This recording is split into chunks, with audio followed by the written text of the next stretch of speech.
একটা মানুষকে আমি কখন ট্যালেন্টেড বলবো? কম্পিটেন্সির ভাষায় অর কম্পিটেন্সি বেসড এইচআর প্র্যাকটিসের ভাষায় আমার যেই রোলটা, এই রোলের জন্য যেই স্কিল সেট বা যেই মাইন্ডসেটটা দরকার, এই লোকের সেই স্কিল সেট মাইন্ডসেটটা আছে কিনা। যদি এটা থাকে তাহলেই সে ট্যালেন্টেড। দর্শক, লিড এইচআর টক উইথ মুরাদের আরও একটি ইনসাইটফুল এপিসোডে আপনাদের স্বাগতম। আপনারা জানেন এই প্রোগ্রামটি আমরা করে থাকি এইচআর প্রফেশনাল, প্র্যাকটিশনার, ট্রেনার এবং ম্যানেজমেন্ট কনসালটেন্টদের নিয়ে। তারই ধারাবাহিকতায় আজকে আমরা একজন অতিথিকে ইনভাইট করেছি অটোমোটিভ ইন্ডাস্ট্রি থেকে। তিনি জনাব শাহ মোহাম্মদ রিজভী রনি, আছেন চিফ হিউম্যান রিসোর্সেস অফিসার অর্থাৎ সিএইচআরও হিসেবে রানার গ্রুপে। সঞ্চালনায় আছি আমি Mohammad Murad Hossain, CHRO and board secretary, Elephant Group of companies. দর্শক, চলুন জেনে নিই আজকের অতিথির কাছ থেকে তার ব্যক্তিগত এবং পেশাগত জীবনের নানান অজানা তথ্য। রনি ভাই, আসসালামু আলাইকুম and welcome to this show.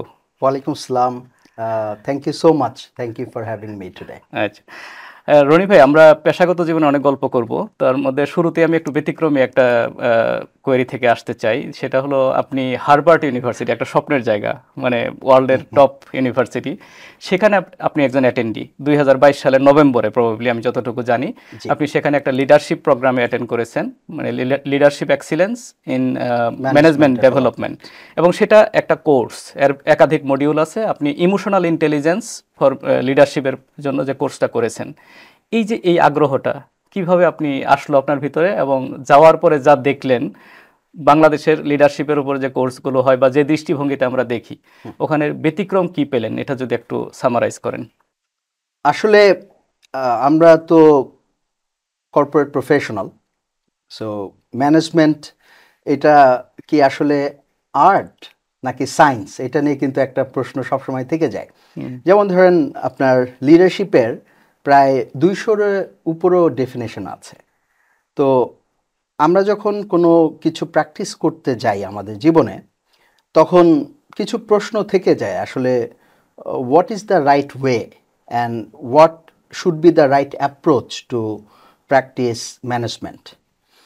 তো সেই জিজ্ঞাসা থেকেই মূলত, যেহেতু আমি একজন লাইফ লং লার্নার, সো নানা বইপত্র পড়া, তারপর তো নিজেও একাডেমিক্যালিও তো পড়াশোনা করেছি।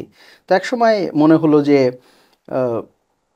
এই যে আমরা যে ম্যানেজমেন্ট পড়ি, লিডারশিপ, ম্যানেজমেন্ট, এই বিষয়গুলি নিয়ে সবচেয়ে বেশি গবেষণা করা বা সবচেয়ে বেশি কেস স্টাডি করা, এটা তো হার্ভার্ড করে।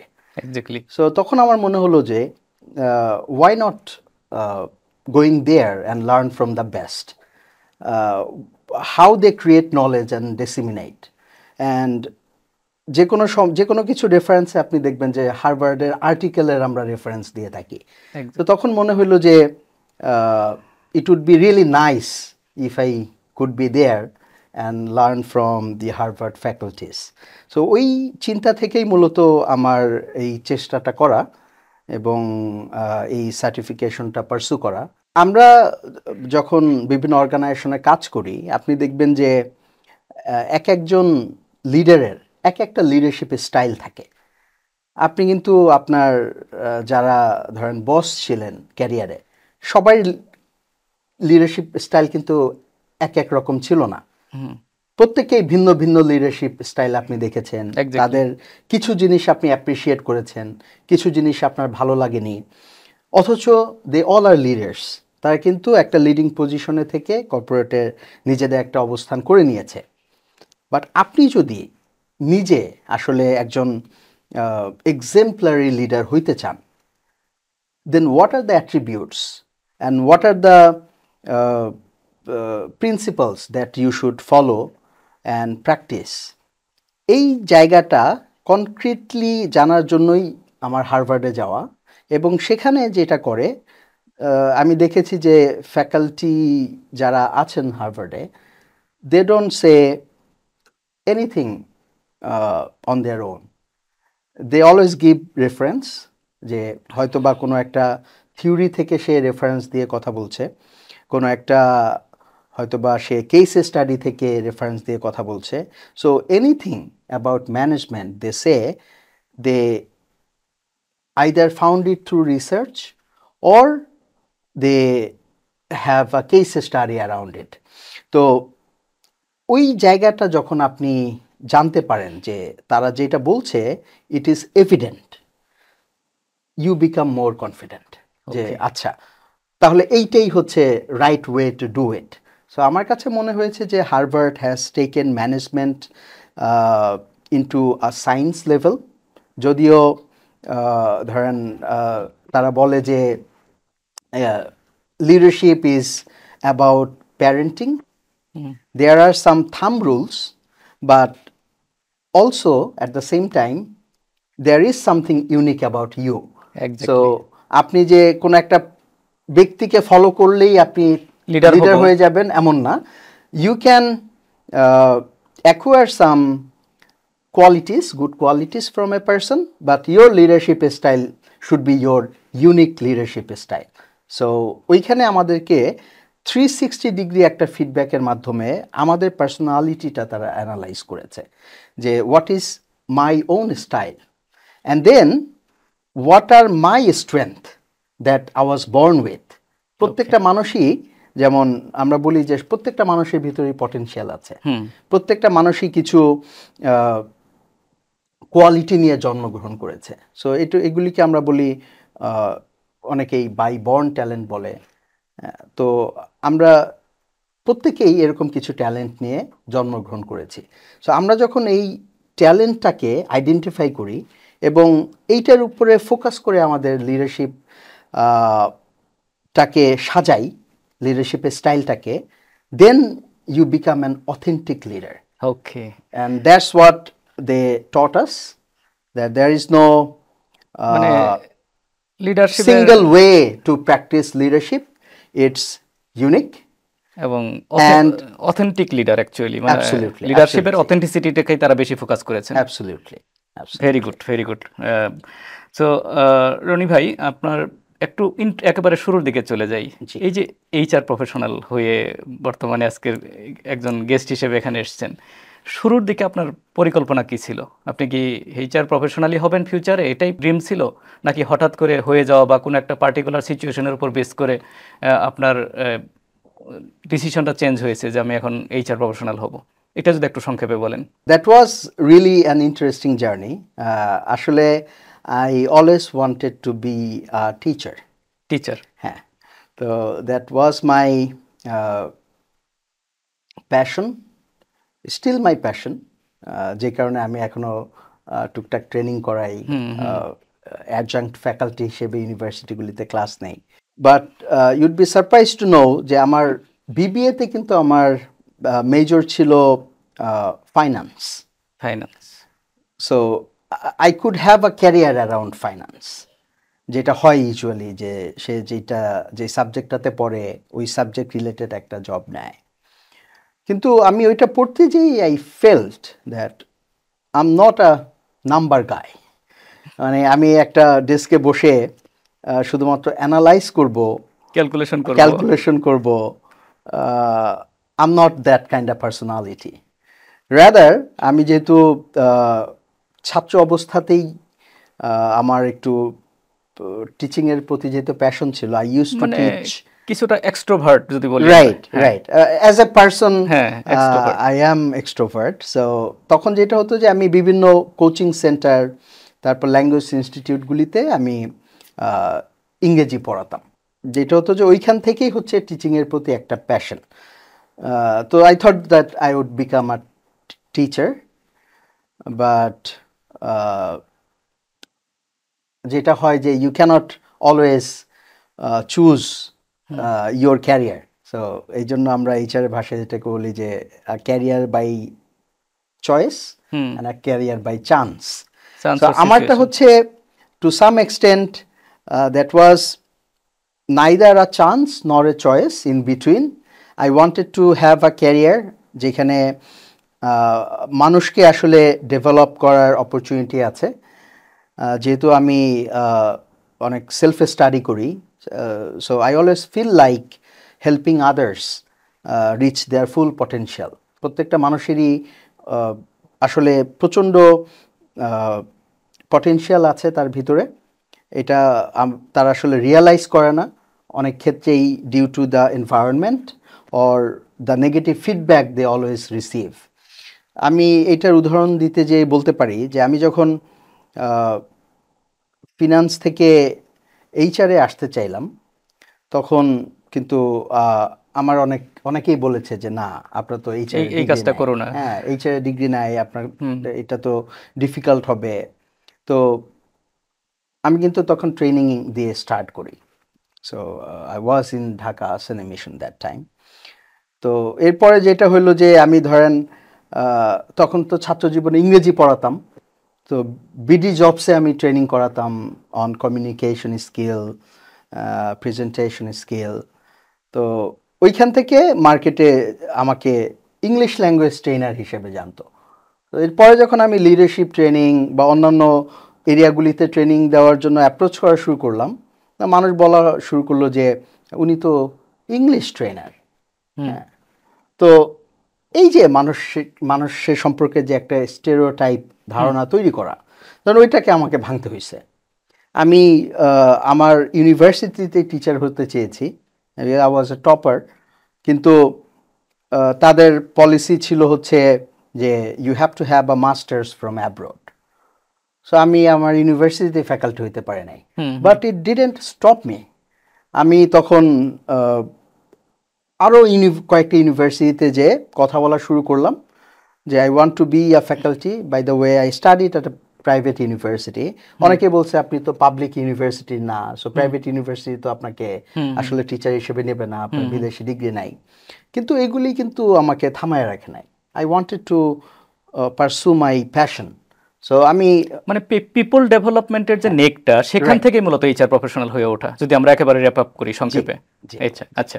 সো এই যে কেরিয়ার, এই কেরিয়ারের ভিতরে কি কোথাও কোনো চ্যালেঞ্জ ছিল, বিশাল চ্যালেঞ্জ, এটা before starting the career or after starting the career? যেটা অনেক সময় হয় কি যে ছোটোখাটো আপসেট থাকলেই সেখান থেকে অনেকে ভেঙে পড়ে, আবার কামব্যাক করতে চায় না।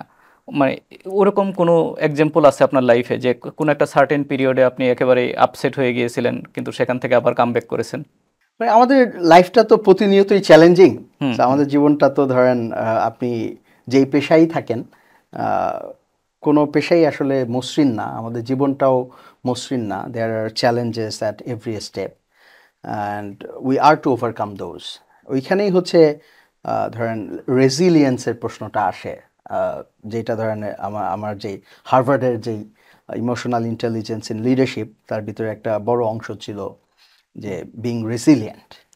তো আপনার চ্যালেঞ্জ আসবে, বাট চ্যালেঞ্জ আসবে তো ওভারকাম করার জন্য। প্রত্যেকটা চ্যালেঞ্জ আমাদেরকে আসলে নেক্সট লেভেলে নিয়ে যায়। You become ready to take up a harder or bigger challenge. So challenge না থাকলে তো আপনার ক্যাপাবিলিটি গ্রো করবে না। আপনার ছিল কিনা? হ্যাঁ, আপনার লাইফে I fortunately I had. আচ্ছা। And I love experimenting. So আমি বলবো যে ধরেন প্রত্যেকটা স্টেজেই চ্যালেঞ্জ ছিল।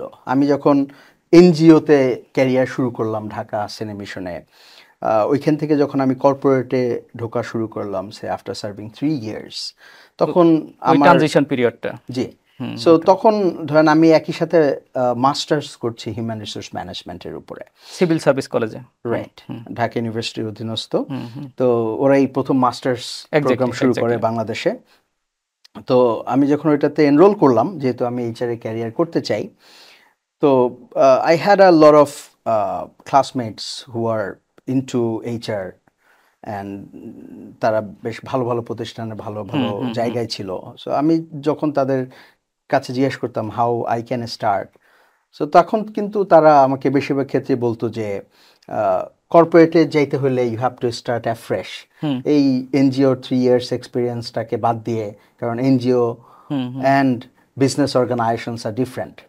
কিন্তু মানে if you listen to people you will be always puzzled, because their reality, your reality, their perception, your perception. আমি কিন্তু কর্পোরেটে ঢুকেছি এবং মিডল ক্যাটারেই ঢুকেছি, সো এবং দ্রুত রাইজও করেছি, গ্রোথটা অনেকটা ভার্টিক্যাল একদম। তো এই যেমন কিছু চ্যালেঞ্জ ছিল, রোলের কিছু চ্যালেঞ্জ ছিল। যেমন ধরেন আমি যখন এসিআইতে জয়েন করলাম, স্বপ্নতে, এসিআই লজিস্টিক্স লিমিটেড, যেটা আমরা স্বপ্ন নামে চিনি। রাইট। তো ওইখানে কিন্তু আমি জয়েন করেছিলাম senior manager training and development হিসেবে।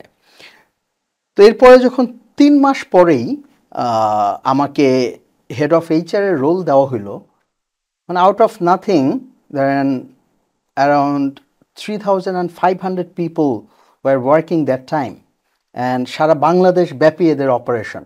সো লার্নিং অ্যান্ড ডেভেলপমেন্ট তো একটা subsection of HR. Wing exactly. সেখান থেকে ধরেন এই যে আপনি সকালবেলা হচ্ছে একটা ডিসিপ্লিনারি অ্যাকশনের মিটিং করছেন, যেখানে আপনাকে একটা ভিন্ন রূপ ধারণ করতে হচ্ছে, একটু পরে যে আবার আপনাকে ট্রেনিং নিতে হচ্ছে, যেখানে আপনাকে হ্যাঁ আপনাকে ইন্সপায়ারিং রোলে কাজ করতে হচ্ছে, আবার ওইদিকে আপনার টপ ম্যানেজমেন্টের সাথে আপনি বিজনেস লেভেলে মিটিং করছেন, এক্সপেকটেশনগুলি বুঝতেছেন, আবার এদিকে ধরেন একজন সেলস পারসন যে স্টুডেন্ট এইখানে হয়তো বা শিফটে কাজ করছে, তাকে ম্যানেজ করছেন। সো এই যে হঠাৎ করে এরকম একটা রোলের যেই ভূমিকায় অবতীর্ণ হওয়া, এবং সেখান থেকেও মানে I was probably the longest serving HR head of Shopno. Exactly. We know that being in same industry. আচ্ছা, আরেকটা জিনিস ভেরি রিসেন্টলি আমরা খেয়াল করেছি, মানে জব সুইচিং এর ক্ষেত্রে স্বপ্নর পরে ওখানে যে লংগেস্ট পিরিয়ড ছিলেন যেমন মেনশন করলেন, এরপরের কিন্তু 2টা মাইগ্রেশন আপনার খুব কুইক হয়েছে। বলতে গেলে আপনি প্রায় 1.5 ইয়ার ছিলেন আপনি এভার কেয়ার চিটাগং এ, একটা এমএনসি হসপিটাল, আর এরপরে আপনি ঢাকায় মাইগ্রেট করলেন। এই জব ডিউরেশনের ক্ষেত্রে প্রাইভেটে আপনার কি মনে হয় যে স্ট্যান্ডার্ড ডিউরেশন কত হওয়া উচিত? There is debate around it, যে অনেকেই মনে করে যে একটা প্রতিষ্ঠানে, যেমন আমাদের আর্লিয়ার জেনারেশন বেবি বুমার্স যাদেরকে আমরা বলি, সো তারা তো একটা প্রতিষ্ঠানেই সারা জীবন কাটাই দিত। এরপরে দেখবেন যে অনেকেই বিলিভ করে যে একটা প্রতিষ্ঠানে যত লং সার্ভ করা যায়। But today as I work with the dynamic CEOs and business leaders, আমি দেখেছি তাদের পারসেপশনটা it's entirely different now. They don't want somebody who only served in a single industry and stayed for a longer period. তাদের হচ্ছে যে একটা ইন্ডাস্ট্রিতে যখন একটা মানুষ লম্বা সময় থাকে, সে আসলে ডাইনামিক হয়ে ওঠে না, মানে ক্যারিয়ার ডাইভার্সিটি থাকতে হবে, রাইট। সো এবং সে একটা কমফোর্ট জোনে অপারেট করে। When you are into different industries, when you are learning about different product, different market, dealing with different people, work with different leaders, এই অপরচুনিটিগুলি একজনকে মোর ডাইভার্সিফাইড অ্যান্ড ক্যারিশম্যাটিক করে তোলে, যেটা আসলে এই মুহূর্তে একটা অর্গানাইজেশনে সে আপনি 8, 10, 15 বছর আছেন, we take it as a drawback. ওকে, কিন্তু ঠিক রিভার্স একটা অপিনিয়নও তো থাকতে পারে, যারা লং টাইম পছন্দ করে, যে আপনার ফ্রিকোয়েন্ট সুইচিং এর কারণে আপনার রেজিউমের ভিতরে যখন দেখবে যে ফ্রিকোয়েন্ট সুইচ করে, তো আপনার উপর কনফিডেন্স নাও আনতে পারে ইন্টারভিউ বা এমপ্লয়ার, যে ও তো সুইচ করবে খুব দ্রুতই, তার পিছনে রেকর্ড তাই বলছে। এটাকে আপনি কিভাবে মানে ব্যাখ্যা করবেন? রাইট, মানে এটা তো ধরেন কেউ যদি too much frequently job switch করে, এটাকে আমরা, এবং এটা যদি কাইন্ড অফ হ্যাবিচুয়াল নেচার হিসেবে প্রুভ হয় যে 3 বার 4 বার বা 5 বার, then the person has a problem. এটা আমি সেই জায়গাটায় আই গট বলি আর কি, অ্যাডজাস্ট করতে পারে না আর কি। আচ্ছা, অটোমোটিভ ইন্ডাস্ট্রিতে এই মুহূর্তে আপনি যেহেতু রানার গ্রুপের সিএইচআরও, অটোমোটিভ ইন্ডাস্ট্রিতে এই মুহূর্তে কি ধরনের চ্যালেঞ্জ যাচ্ছে, আর সেই চ্যালেঞ্জ মোকাবেলায় একজন সিএইচআরও হিসেবে আপনার ভূমিকাটা কিভাবে পালন করছেন? আমি বলবো যে এখন যেই চ্যালেঞ্জটা শুধুমাত্র অটোমোটিভ ইন্ডাস্ট্রি না, ম্যাক্রো ইকোনমিক সিচুয়েশনের কারণে প্রতিটা ইন্ডাস্ট্রিতেই যাচ্ছে। যেহেতু আপনি অটোমোটিভ ইন্ডাস্ট্রিতে আছেন, আমি সেগমেন্ট করে আমি ওই অংশটাই জানতে চাচ্ছি। যেমন ধরেন আমাদের যদি প্রাইমারি চ্যালেঞ্জটা বলি, সেটা হচ্ছে যে আমাদের কাঁচা মাল, আমরা তো ধরেন we are a diverse group, so আমাদের যেই ফ্ল্যাগশিপ কোম্পানি রানার অটোমোবাইলস পিএলসি বা রানার মোটরস,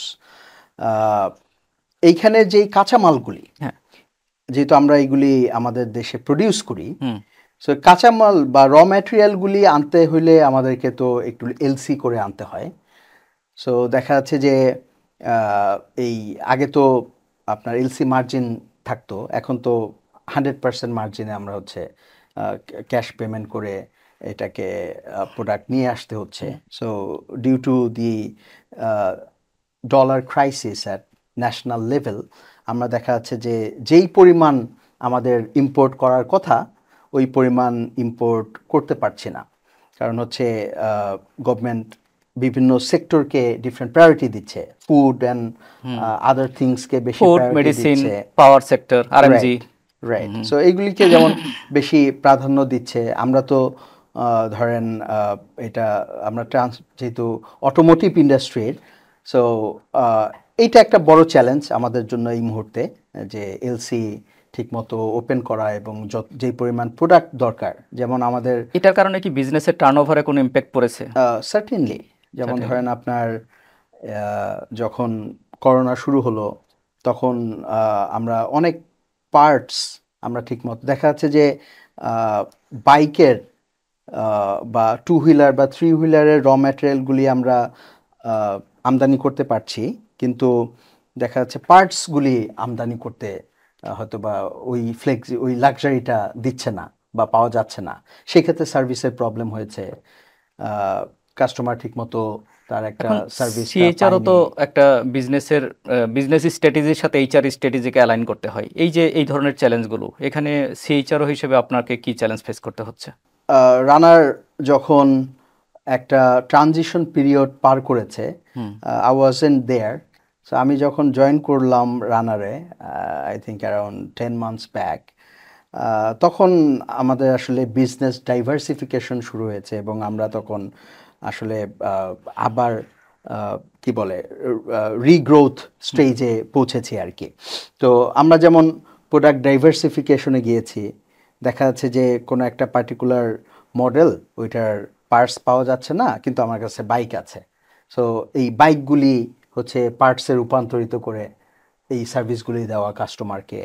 প্লাস হচ্ছে আমাদের এই মুহূর্তে যেমন আমরা বলি আইস বা আপনার ইন্টারনাল কম্বালশন ইঞ্জিন, সো এইখান থেকে আমরা ইভিতে কনভার্ট করছি আমাদের প্রোডাক্টগুলি, because that is the future. আপনি জানেন যে আমরা ইয়াদিয়া নামে একটা global number 1 scooter brand, EV scooter brand নিয়ে এসেছি বাংলাদেশে, এবং বিওয়াইডি যে 4 হুইলার কার, এটাও গ্লোবালি নাম্বার 1, যেটা টেসলাকেও বিট করেছে আর কি, এটাও নিয়ে আসছি। সো এই আচ্ছা, যে business diversification, looking at the future, what would the future look like, এবং সেইখানে ফার্স্ট মুভার যে advantage. So these are the decisions that we combinedly make okay, at okay. the board level either, or at leadership team level. So when you are in the C-suite, uh, you are into making business decisions. So exactly, exactly. nobody takes a decision alone in an organization. It's a good organization. So of course, it is led by our uh, chairman, and then we have our managing directors, CEOs, COOs, and the leadership team members. So we combinedly take decision based on the macro and microeconomic environment. Okay, got it. আপনি একজন certified competency mapping expert from India. Right. আমি যদি competency based HR প্র্যাকটিসের কথা বলি, তাহলে আপনি কিভাবে ব্যাখ্যা করবেন এটাকে? মানে আমরা আচ্ছা। কম্পিটেন্সি বেসড এইচআর প্র্যাকটিসটা কিভাবে করব? আচ্ছা, দ্যাটস কোয়াইট ইন্টারেস্টিং। আমি যদি বলি ধরেন মানি, সো মানি আসলে যখন এটাকে আমরা কোয়ান্টিফাই করতে চাই, তখন মানি বলে তো আসলে কোয়ান্টিফাই করা যায় না। You have to either call it টাকা, or dollar, or rupee. So আমরা যখন হিউম্যানকে রিসোর্স বলি, হিউম্যান রিসোর্স, ক্যাপিটাল বলি বা Right. রিসোর্স। রাইট, যখন বলি তাহলে ধরেন এই যে মানির যেমন ইউনিট আছে, ডলার, $1, $2, রিঙ্গিত, টাকা, রাইট, তাই না, বিডিটি। সো এই হিউম্যান ক্যাপিটাল বা হিউম্যান রিসোর্সের আসলে ইউনিটটা কি হওয়া উচিত? So that's where competency comes in. So competency based HR প্র্যাকটিসের মূল কনসেপ্টটাই হচ্ছে, for around 200 years psychologist try to, particularly behavioral psychologists, they try to figure out what is actually a valid predictor of human potential or human performance. So আমরা যখন একটা interview নেই, for example, it's a 15-20 minute interaction. So এই 15-20 মিনিটের ইন্টারাকশনে একজন মানুষকে যখন আমরা অ্যাসেস করি, যেটাকে আমরা ধরেন বইয়ের ভাষায় বলি আনস্ট্রাকচার্ড ইন্টারভিউ, গ্লোবালি এটার সাকসেস রেট হচ্ছে অনলি 11%। তার মানে আমরা এই মেথডে ইন্টারভিউ নিয়ে যখন এই যে ওপেন এন্ডেড কোশ্চেন করে যে ইন্টারভিউটা নেই আমরা, তো এটাতে দেখা যাচ্ছে যে বেশিরভাগ 100তে গ্লোবালি 100তে 11টা ক্যান্ডিডেট আমরা যেটা মনে করি সে আসলে সেটা। But through competency based HR practice এটাকে অ্যারাউন্ড 65% অ্যাকুরেসি লেভেলে নিয়ে যাওয়া যায়, starting from talent acquisition, and then আপনি যখন তার কম্পিটেন্সির উপরে বেস করে তাকে আপনি সিলেক্ট করছেন, and you assess at what level his competency is. Say for example ধরেন আমি যদি ট্যালেন্টের কথা বলি, সো ট্যালেন্টের আসলে ডেফিনেশনটা কি? ধরেন একজন ক্রিকেটার, সে হয়তোবা ক্রিকেটে ট্যালেন্টেড, সে হয়তোবা ধরেন আমাদের সাকিব আল হাসান, সে বিশ্ব সেরা অলরাউন্ডার বলা হয়। সে কি সব কিছুতেই আসলে ভালো? Maybe not. তো একটা মানুষকে আমি কখন ট্যালেন্টেড বলবো?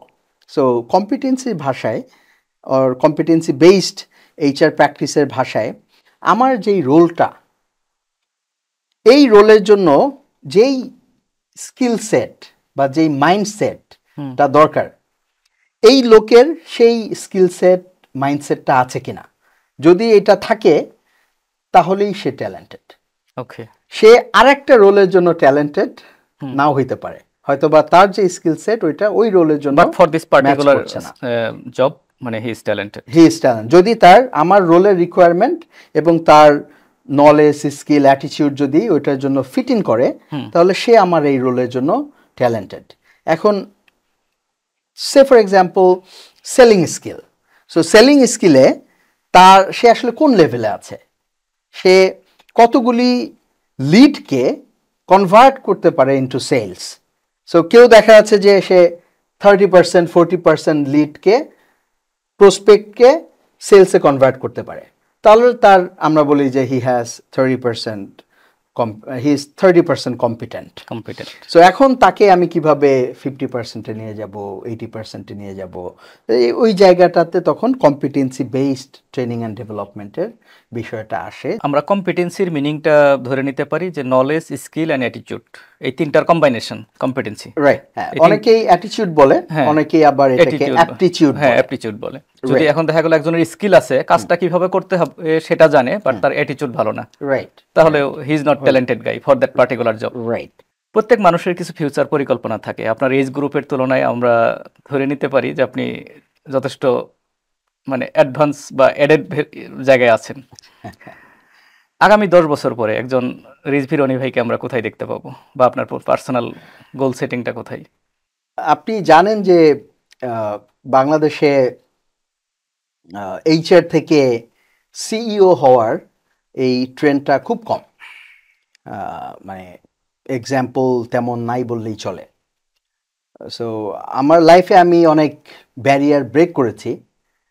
সো আমার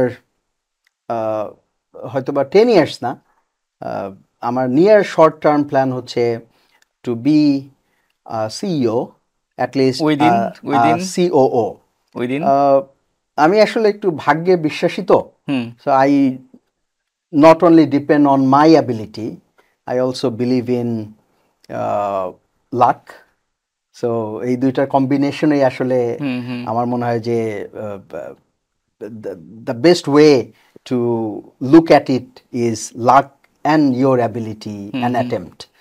So I will be trying my best. আমার যেহেতু CHR রোলটাতে I am new, আমি কখনো গ্রুপ অফ কোম্পানিজ এর আগে কোনো রোলে আমি গ্রুপ অফ কোম্পানি ম্যানেজ করিনি, গ্রুপ অফ কোম্পানির HR ইন পার্টিকুলার, এবং সরাসরি বোর্ড অফ ডিরেক্টরকেও আমাকে কখনো রিপোর্ট করতে হয়নি এর আগে।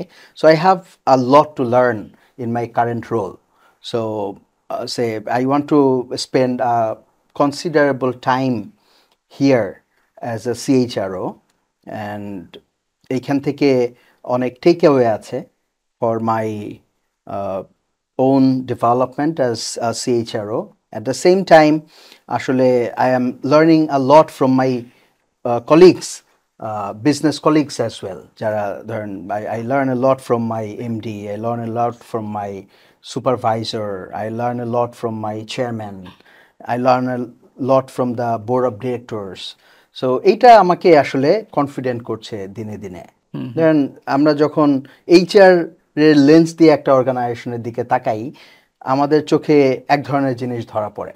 when you are an entrepreneur অথবা MD অথবা CEO, তাদের লেন্সটা কিন্তু ভিন্ন।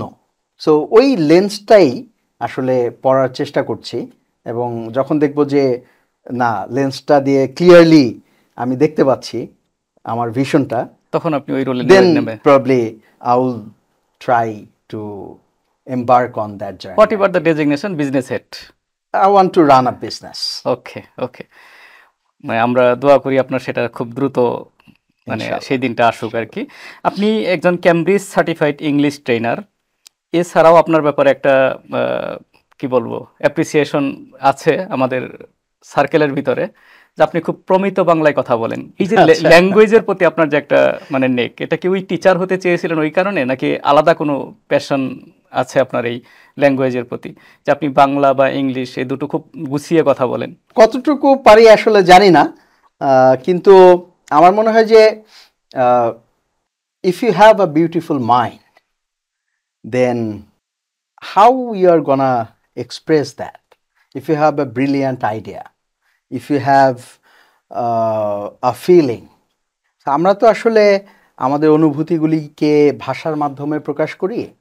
তো আমাদের ভাষাটা যত প্রমিত হয়, ভাষাটা যত সুন্দর হয়, এবং আমাদের অনেকেই মনে করে যে আসলে ভাষা শেখাটা আসলে শব্দ ভাণ্ডার শেখা, ভোকাবুলারি শেখা, গ্রামার শেখা এটার সাথে জড়িত।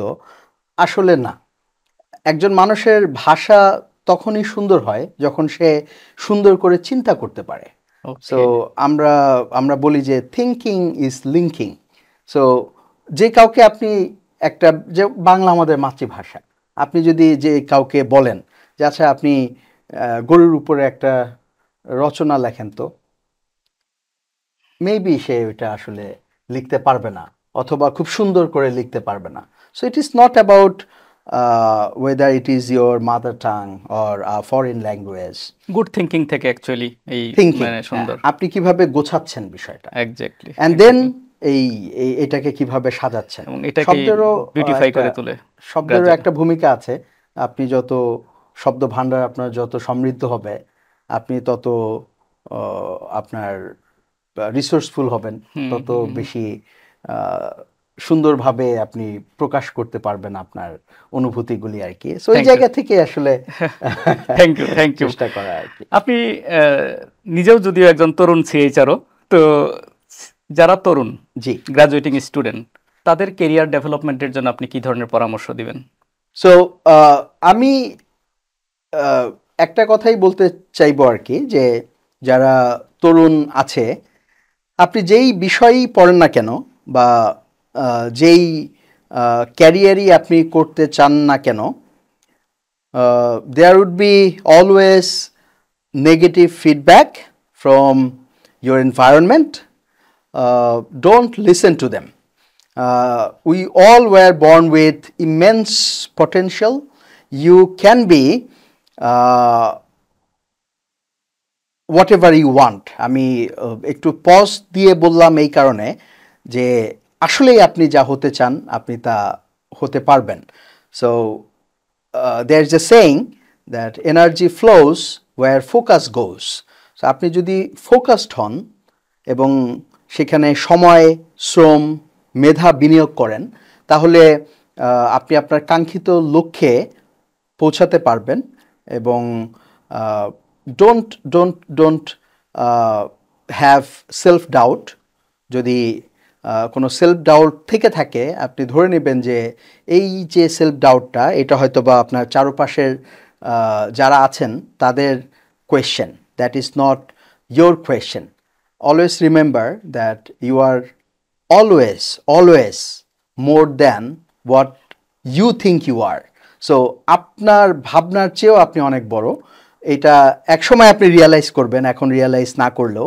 So never have self doubt, have self confidence and go for it. Try to achieve whatever you want to achieve in your life. Just make the first step, make the first leap, and you are halfway there. Thank you অনেক সুন্দর বলেছেন, অনেক inspire করেছেন ইয়াদের। Lead HR talk with Murad, এটা lead একাডেমির একটা initiative, একান্তই ভলান্টারি একটা initiative for the community development, specially for the youth. তো এই যে লিড একাডেমির এই ধরনের উদ্যোগটা, সফল পিপলদেরকে নিয়ে এসে তাদের মুখ দিয়ে মানে তাদের সাকসেসের গল্পটা শোনানো, এই উদ্যোগটাকে আপনি কিভাবে দেখেন বা এই শোটা সম্পর্কে আপনার মতামত জানতে চাচ্ছি। সো এই যে উদ্যোগটা মানুষকে অনুপ্রাণিত করার, তাদের কাছে সফলতার গল্পগুলি তুলে ধরা, I really appreciate it, and I would like to thank Lead Academy to take the initiative, and you in particular for taking your time and run this program as a volunteer. So much appreciated. Thank you. I wish you and the Lead Academy all the very best for this initiative. Thank you for your appreciation and wishes. Roni ভাই, আমরা প্রোগ্রামের একেবারেই যেহেতু কিছু আরও গল্প করতে পারলে ভালো লাগতো, আমরা যেহেতু একটা সময়ের একটা বাইন্ডিংস আছে, টাইম কনস্ট্যান্ট আছে, আমরা একেবারেই শেষ দিকে চলে এসেছি। আপনার ব্যস্ততার মাঝেও যে আপনি আমাদের ডাকে সাড়া দিয়ে এখানে এসেছেন অতিথি হিসেবে, সেই জন্য আপনাকে অসংখ্য ধন্যবাদ। The pleasure is all mine. Thank you once again for inviting me. It was really a pleasure meeting you after long, and thank you for listening to us. দর্শক, দেখতে দেখতে আজকের এপিসোডের একেবারে শেষ পর্যায়ে আমরা চলে এসেছি। আগামী কোনো এপিসোডে ভিন্ন কোনো অতিথিকে নিয়ে আবারও আপনাদের সামনে হাজির হব। সেই পর্যন্ত সবাই ভালো থাকুন, সুস্থ থাকুন, বিকশিত জীবনের সাথেই থাকুন। Watch lead HR talk with Murad and stay tuned with lead academy.